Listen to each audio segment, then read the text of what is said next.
नमस्कार मित्रों, मैं हूं अतुल श्रीवास्तव। आज हम लोग बात करेंगे निष्ठा प्रशिक्षण के मॉड्यूल 8 के बारे में। यह मॉड्यूल पर्यावरण अध्ययन का शिक्षण शास्त्र से संबंधित है। इसमें 2 गतिविधि दी गई हैं, गतिविधि 1 और गतिविधि 4, और साथ में प्रश्नोत्तरी। इन दोनों गतिविधि और प्रश्नोत्तरी के जो सही उत्तर होंगे उन पर चर्चा करेंगे। तो चलिए शुरू करते हैं। शुरू करने से पहले अगर आपने हमारे चैनल को सब्सक्राइब नहीं किया है या आप हमारे चैनल पर नए हैं तो हमारे चैनल को सब्सक्राइब कर लीजिए, और अगर आपको ये वीडियो अच्छा लगे तो इसको लाइक शेयर अपने मित्रों में करिए। और तो शुरू करते हैं। बात करते हैं हम लोग पहली गतिविधि की। इसमें आपको अपनी समझ की जांच करनी है। तो इसमें 2 ऑप्शंस होंगे, सही या गलत। जो सही उत्तर है उसको टिक करके हम लोगों को आगे बढ़ना है। तो पहला प्रश्न देखते हैं। पहला प्रश्न है, स्वास्थ्य शिक्षा पर्यावरण अध्ययन में एक विषय के रूप में शामिल है। तो इसका सही उत्तर है सही। सही पे टिक करके आगे बढ़ते हैं। देखते हैं अगला क्वेश्चन। गतिविधि का दूसरा प्रश्न है, केवल सामाजिक विज्ञान और राजनीति विज्ञान पर्यावरण अध्ययन से जुड़े विषय हैं।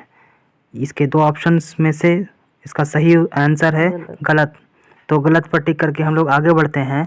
अगला क्वेश्चन है, पर्यावरण अध्ययन कला शिक्षा गणित और भाषा से संबंधित नहीं है। इसका सही उत्तर है गलत। गलत पर टिक करके हम लोग आगे बढ़ते हैं। देखते हैं अगला क्वेश्चन। चित्र 1 में दिए गए सभी विषय पर्यावरण अध्ययन से जुड़े हैं। ये इसका सही जवाब है सही। सही पर टिक करके आगे बढ़ते हैं। अब हमारी गतिविधि समाप्त हो गई है। स्कोर देखते हैं। स्कोर है 4 में से 4। अब बात करते हैं हम लोग अगली गतिविधि। जो हमारी गतिविधि है गतिविधि नंबर 4। इसमें भी आपको अपनी समझ की जांच करनी है, जैसे पहली गतिविधि में किया गया था। इसमें भी आपको 2 विकल्प मिलेंगे, सही या गलत। तो सही या गलत पे सही पे टिक करके हम लोगों को आगे बढ़ना है। पहला प्रश्न है, जल संसाधनों में पीने योग्य और ना पीने योग्य दोनों जल होते हैं। ये बात सही है। तो सही पर टिक करके हम लोग आगे बढ़ते हैं। देखते हैं अगला क्वेश्चन। जल संग्रहण इकाइयाँ केवल मानव निर्मित हैं। इसका सही उत्तर होगा गलत। तो गलत पर टिक करके हम लोग आगे बढ़ते हैं और देखते हैं अगला क्वेश्चन। अगला प्रश्न है, सभी जल भंडारण इकाइयाँ जल संसाधन भी हैं। इसका सही उत्तर होगा गलत।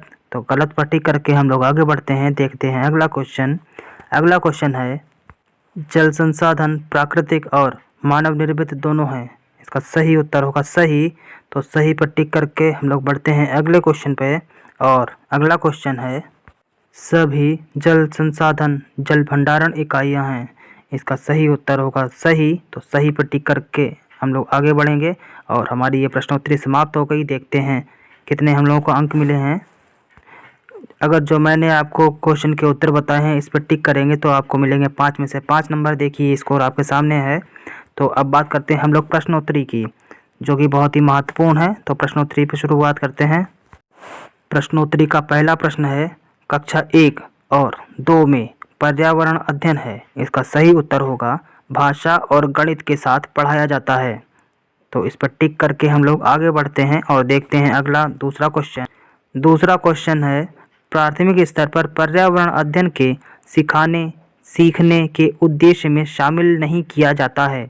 इसका सही उत्तर होगा विद्यार्थियों को वैज्ञानिक नियम याद करने में मदद करना। तो बढ़ते हैं हम लोग अगले प्रश्न पे। अगला गतिविधि का तीसरा प्रश्न है, विभिन्न मापदंडों के लिए विद्यार्थियों के सीखने की प्रगति और उनके स्तरों का पता लगाने के लिए निम्नलिखित विकल्पों में से कौन सा सबसे उपयुक्त है। इसका सही उत्तर होगा रूब्रिक्स, मापदंडों का सेट। इस पर टिक करके हम लोग पढ़ते हैं अगले क्वेश्चन पे। और अगला क्वेश्चन है, पर्यावरण को सुरक्षित रखने वाले 3 राह हैं। इसका सही उत्तर होगा रिड्यूस यानी कि कम करना, रीयूज यानी पुनः उपयोग करना, रिसाइकिल पुनः चक्रित करना। तो इस पर टिक करके हम लोग आगे बढ़ेंगे और देखते हैं अगला क्वेश्चन। और अगला क्वेश्चन है, निम्नलिखित में से कौन सा पर्यावरण अध्ययन शिक्षण अधिगम के अनुरूप नहीं है। इसका सही उत्तर होगा प्रत्येक बच्चा अपनी पाठ्यचर्या का सृजन करता है। इस पर टिक करके हम लोग बढ़ते हैं अगले क्वेश्चन की तरफ। और अगला क्वेश्चन है, निम्नलिखित में से कौन सा बच्चों के बीच व्यक्तिगत सामाजिक गुणों को बढ़ाने में मदद करता है। इसका सही उत्तर होगा कक्षा में सहयोगी और सहकारी रूप में सीखने को बढ़ावा देना। तो इस पर टिक करके हम लोग बढ़ते हैं अगले क्वेश्चन पे। और अगला क्वेश्चन है, प्राथमिक स्तर के पर्यावरण अध्ययन की पाठचर्या में होना चाहिए। इसका सही उत्तर होगा, आसपास की चीज़ों की जांच पड़ताल करने के अवसर उपलब्ध करवाएं। तो इस पर टिक करके हम लोग आगे बढ़ते हैं और देखते हैं अगला क्वेश्चन। अगला क्वेश्चन है, पर्यावरण अध्ययन जिसे बढ़ावा नहीं देता है, उसका सही उत्तर होगा परिभाषाओं को याद करना। तो इस पर टिक करके हम लोग आगे बढ़ते हैं और देखते हैं अगला क्वेश्चन। और अगला क्वेश्चन है, राष्ट्रीय पाठचर्या की रूपरेखा के अनुसार पर्यावरण अध्ययन के लिए कौन सा वाक्यांश सही है? तो इसका सही उत्तर होगा, पर्यावरण अध्ययन की प्रकृति अंतर्विषयक है। तो इस पर टिक करके हम लोग आगे बढ़ते हैं और देखते हैं अगला क्वेश्चन। और अगला क्वेश्चन है हमारा, निम्नलिखित में से कौन सा कथन पाठचर्या संबंधी अपेक्षाओं और सीखने के प्रतिफलों के बारे में सही है? तो इसका सही उत्तर है, प्रत्येक कक्षा के लिए सीखने के प्रतिफल अलग होते हैं।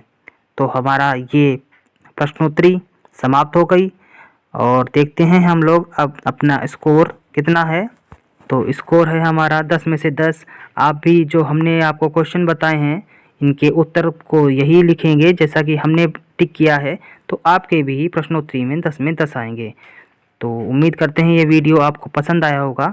अगर पसंद आया है तो इसको लाइक करिए, अधिक से अधिक अपने मित्रों में शेयर करिए ताकि वो लोग भी इस वीडियो को देखकर लाभान्वित तो हो सकें। अगर आपने पहली बार हमारे चैनल पर विजिट किया है या अभी तक आपने हमारे चैनल को सब्सक्राइब नहीं किया है तो चैनल को सब्सक्राइब करके रखिए, क्योंकि इसी तरीके के नॉलेज वाले वीडियोस मैं लाता रहता हूं। तो फिर मिलते हैं किसी नए टॉपिक पे नए वीडियो में, तब तक के लिए नमस्कार।